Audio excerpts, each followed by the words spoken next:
Hey, what is going on, everyone? Tom here, the consultant. Welcome back to the channel. Today we're going to be taking a dive into the midweek technical analysis for January 4th, 2023. So this is going into Wednesday for the week. And, we're just going to start off with some current events, more of the economic calendar to start with. So early morning, it looks like we had we have a slew of high impact events here for the euro. Unemployment was good. These other ones were a little bit more localized in their reporting. So let's see if we moved down to global manufacturing PMI. This was, it looks like it was just mostly on par with what they were expecting. I don't think there was too much movement in this reporting. It was just after the market open in North America. And then, of course, construction spending was positive. So everything else looked like it was pretty good as well. 3-month and 6-month bill auction as well. Those were up a little bit. So that's good for us. Heading into Wednesday. So Wednesday is, I would say, the bread of the week, and Friday is more than likely going to be the butter, if you will. It's a horrible analogy, I know. So Wednesday, we've got a slew of things, mortgage rates. I'm sure that's going to be fun. All of this is happening. When does this start? I'm sure this probably starts somewhere around 7:30 or 6. Yeah, so all that fun starts pre-market 7 a.m. And then the most important part for Wednesday is more than likely going to be the manufacturing PMI, the job openings, and this should show the FOMC minutes. I believe this is from December. The December minutes. So people are going to be keeping a close eye on this. All of this is really starting. I think this starts at noon? No, 10 o'clock. So this is 10 o'clock. And then the FOMC minutes is, we get those at 2 o'clock Eastern Standard Time. So, like I said on Monday, if your New Year's resolution for 2023 was to get into trading, like I said, this week may not be the best week to do that. Especially with this news starting at 7 a.m. and I'm sure it probably goes up through 10 o'clock. It looks like, and then 4 hours later, FOMC. So a lot of this information here is I'm going to get to in a minute with the USD, the DXY, and I'm going to kind of give you my opinion. That is my opinion on kind of what our potential outcomes are. So FOMC minutes, just highlight that. Between the PMI and job openings and FOMC minutes, it's probably going to be a fun day. So let's go on to Thursday. Thursday, I think is still pretty. Yeah, we got some stuff here. We got jobless claims. Yeah, it just looks like unemployment, or no, not unemployment. Correct me. It is not unemployment. It's the ADP employment change. Unemployment comes Friday with NFP. So, also another great shit show. So, jobless claims on Thursday. What time does this madness start? It's 08. Okay, so it's all pre-market. Pre-market, right? Pre-market. Thursday. Balance trade. Okay, yeah, 8:30 and 9:45. So good times for Thursday. Heading into Friday, like I said, this is going to be the butter on the week, as it normally is, the first week of the month. But we have non-farm payroll bright and early. 8:30 in the morning, unemployment rate, and non-farm payroll, private sector. So these all kind of run together at the same time. And then, of course, we have the adjusted rates once those numbers come in shortly after. So, keep in mind, Friday, I've done it myself, and I've gotten absolutely screwed. And then there's times I've gotten absolutely lucky when I've forgot about non-farm payroll. Believe me, that's not something that you want to not have on your alert list. So, all right, now. Let's jump into the technical analysis here, starting with the DXY. Now, DXY is the futures U.S. dollar currency index. It's not something that you can actually trade. Actually, nope. Yes, you can. I take that back. You can trade DXY. It's just on a not so cheap data feed. So, all right. So. A couple of things that I have listed here. So this is on the daily. Now, a couple of things that I have marked out here is our recent high our recent swing high back in April 28th of 22.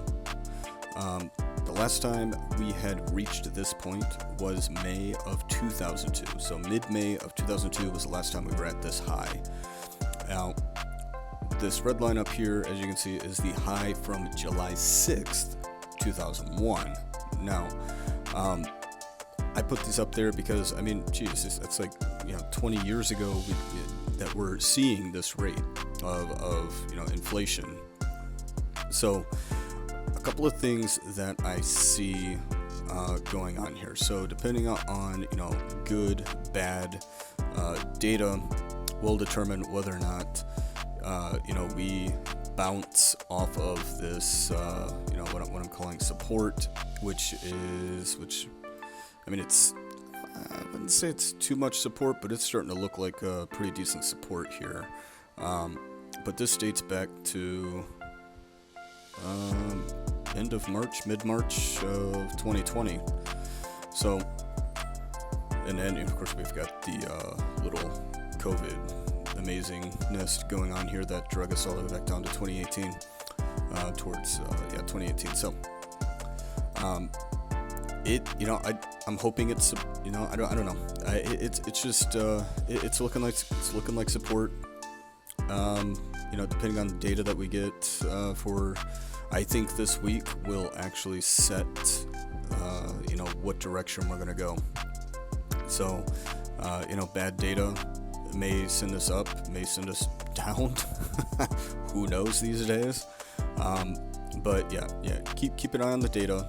I think if we do break, though, I think we probably are going to go back down to this level, which might not be a bad thing at times, but we need a little bit of deflation.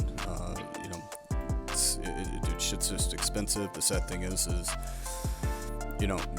companies that get used to the inflation, and then once inflation comes back down, everybody kind of expects that, gas came down, everything else, the carton of eggs, a gallon of milk should come down too, right? And typically it doesn't really come down very much. Certainly not back to the levels that was before.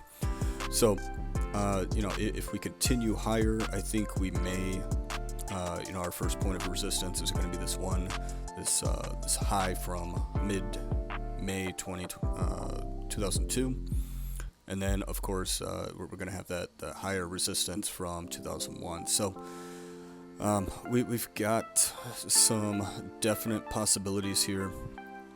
Who knows what's going to occur here. And I think this week is going to help us determine which way we're going to go. So, let's head back to our crypto here. Now, so Bitcoin and ETH, of course, are going to look somewhat the same. I believe Binance Bitcoin, or BNB is going to look pretty much the same as well.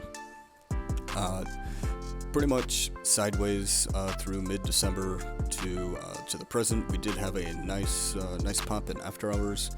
This is roughly about 7 o'clock. Got a nice little 1% jump there above our what I'm calling support. So, of course, with every support, you can either trade the breakout or you can trade the bounce. I would suggest, since we are already past the breakout, if you didn't get the breakout, you wait until we pull back down here to the support and make sure you get a confirmation candle before you trade. So that may or may not be a break higher past your recent swing high. Alright, so same thing here. My speculation is, and this is what I'm hoping, and again, this goes back to DXY and everything else going on for this week. So if everything goes good according to plan, we continue higher. Okay, so everything goes good. I'm hoping ETH, possibly comes back down, retraces all the way back up to our 1350s. Okay, which then we're probably going to see some pretty decent resistance here. So I mean, we do have two highs previous to this, so hopefully it doesn't turn into a double triple top. Hopefully it's an unlikely scenario, so do keep an eye on that. So here, actually, I'm gonna put that on my thing here, just so I don't forget. But damn thing, there we go. All right, so good news. Hopefully we end up going back to 1350 and breaking 1350, and I believe BNB is somewhat in the same boat here. I think we definitely have the potential to go back to 300 relatively easy. Our first point of resistance is probably going to be somewhere in this zone between 280 and 290. But I think we definitely have a good solid chance of hitting 300 again. Again, Litecoin here is I think Litecoin's in a different boat. I mean, these are all 4-hour charts, and I mean, as you can see, Bitcoin is just pretty much flat. It's not flat, but it's pretty much sideways. Ethereum, pretty much sideways. BNB is a little bit more active, but you get to Litecoin, and Litecoin is in my opinion, in a pretty good uptrend.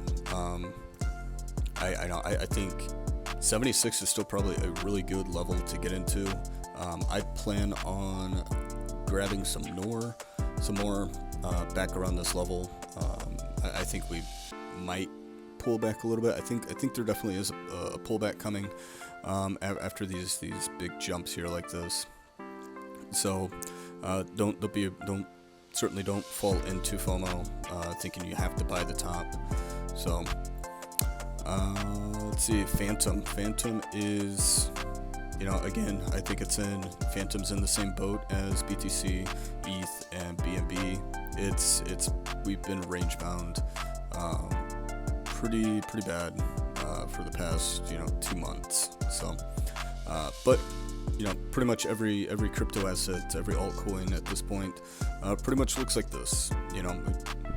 Pretty much sideways since mid-December to present, and then we've kind of had our pop, and everything looks to be hitting roughly about the same resistance level. So I think in order to break up, I think it's absolutely imperative that we get good data going into Wednesday and Friday. So yes, that's kind of my analysis. That's kind of what's going on in my head with all of these charts. It's something that I'm kind of keeping an eye on. And hopefully you guys, all of this is on your guys' brains going into this week, Wednesday, Thursday, and Friday. So other than that, guys, of course, all of this is just my opinion. I'm not a financial advisor. I'm not an attorney. I'm not a tax consultant. Okay, just do your own due diligence. Take what I have with a grain of salt. whenever I watch other people doing the same thing, I just kind of think of it as it's more information in order to make an educated guess on, my investments. So, other than that, guys, that is really all I got for you.